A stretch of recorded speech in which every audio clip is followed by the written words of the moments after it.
Dan iman itu mengalahkan segala ketakutan karena kita menaruh kepercayaan kita kepada sesuatu yang tidak tergoncang. Jadi kita harus menaruh pada sesuatu yang tidak akan pernah hilang, yaitu Tuhan sendiri. Setiap orang yang menaruh kepercayaannya kepada Tuhan tidak akan pernah dikecewakan.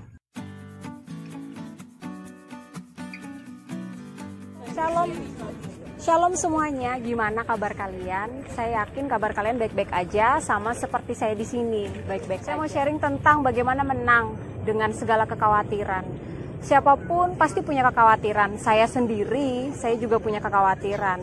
Dan apalagi dengan keadaan kita yang digoncangkan sedemikian rupa ya teman-teman, di mana kita diperhadapkan tiap hari kalau kita dengar berita, banyak banget dari berita-berita itu mempengaruhi kita, mempengaruhi iman kita.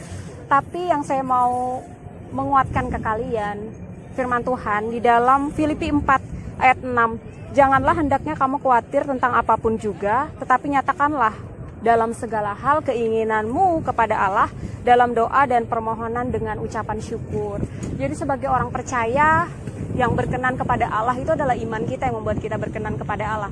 Karena tidak ada seorang pun yang dapat berkenan kepada Allah tanpa iman. Dan kepercayaan kita kepada Allah itu yang Tuhan inginkan dari kita.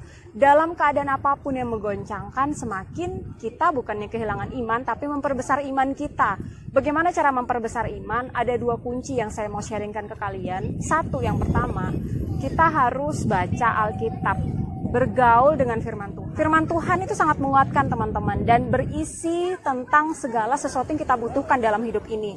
Mulai dari hikmat yang kita dapat pelajari di kitab Amsal, kita dapat pelajari tentang iman di dalam kitab Ibrani. Kita belajar tentang masa depan di dalam kitab Wahyu. Kita belajar tentang kita diselamatkan di dalam Matius, Markus, Lukas, Yohanes. Kita belajar tentang intim dengan Roh Kudus di dalam Kisah Para Rasul. Jadi firman Tuhan itu hal yang paling kita butuhkan untuk buat iman kita semakin bertumbuh. Tidak ada cara lain. Yang pertama saya sharingkan adalah harus bergaul dengan firman Tuhan. Yang kedua, kita bergaul dengan Roh Kudus, intim dengan Roh Kudus. Roh Kudus itu adalah seorang penolong untuk mengkomfort kita, menenangkan kita. Ketika kita bergaul dengan Roh Kudus, saya yakin semua yang namanya kekhawatiran itu pasti sirna.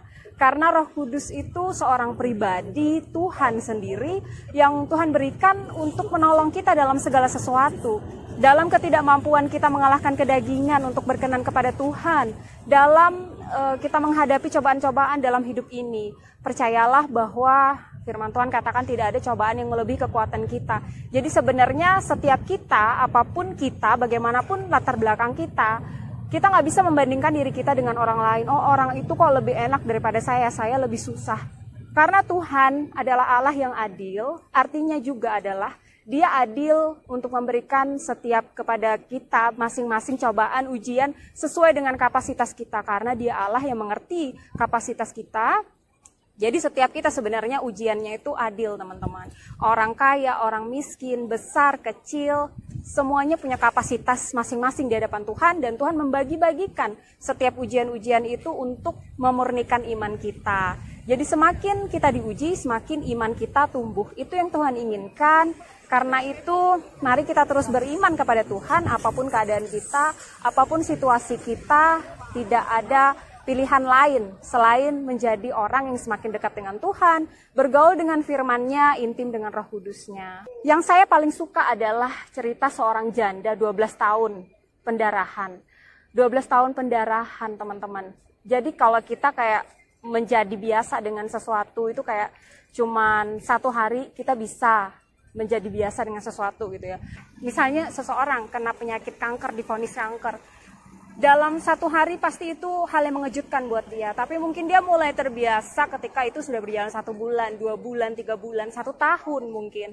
Tapi kalau janda ini 12 tahun. Dan kalau orang udah mengalami sesuatu sampai 12 tahun tuh kayaknya mungkin dia bakal berpikir, ini udah biasa aku terima setiap hari penyakit ini. Aku udah terlalu biasa dengan keadaan ini. Dan keadaan yang merasa biasa dengan hal itu teman-teman, bisa membuat kita merasa aku memang udah ada di sini, ya udah pasrah apa adanya, nerima-nerima aja. Ya itu juga sifat yang baik, tapi yang terbaik adalah Tuhan menaruh iman.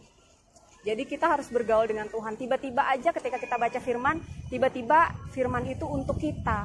Kenapa? Karena ketika kita baca ayat, satu ayat itu tiba-tiba hidup dan bicara, berimanlah kepada Tuhan, percayalah kepada Tuhan. Dan ketika kita baca, Roh Kudus bekerja dengan iman kita tadi untuk membuat kita bertindak gitu. Seperti perempuan ini, dia bertindak, dia walaupun di tengah kerumunan orang yang berdesak-desakan, kalian bisa baca di dalam Matius, di dalam Markus dan Lukas ayat paralelnya, saya kasih ayatnya di bawah, bahwa semua itu menjelaskan keadaan di mana berdesak-desakan, kerumunan orang banyak. Dan Tuhan Yesus dikelilingi oleh murid-muridnya dan kemudian orang-orang banyak lainnya gitu ya. Jadi janda ini untuk mencapai kepada Tuhan Yesus itu tidak mudah.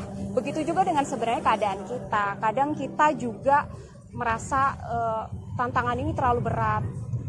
Itu bisa jadi tantangan juga buat kita untuk sampai di titik di mana kita menyentuh Tuhan Yesus, sampai kita tetap berjalan, bertindak untuk percaya pada apa yang Tuhan Yesus sudah firmankan. Jadi iman adalah keputusan untuk mempercayai Tuhan di tengah keadaan apapun yang terjadi.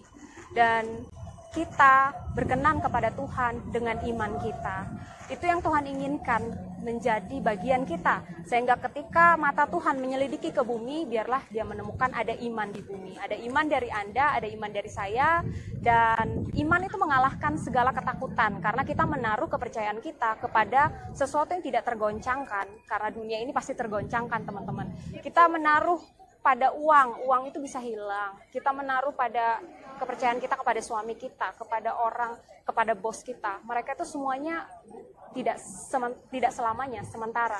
Jadi kita harus menaruh pada sesuatu yang tidak akan pernah hilang, yaitu Tuhan sendiri. Dia tidak akan pernah hilang, dia adalah Tuhan yang menciptakan kita, menciptakan segala sesuatu yang abadi dan kekal. Setiap orang yang menaruh kepercayaannya kepada Tuhan tidak akan pernah dikecewakan. Itu aja yang saya sharingkan, semoga ini menjadi berkat buat kalian semua. Percayalah kepada Tuhan, bergantunglah dengan Tuhan, dan lihatlah segala sesuatu dengan iman, bukan dengan apa yang kalian rasakan atau pikirkan. Tuhan Yesus memberkati.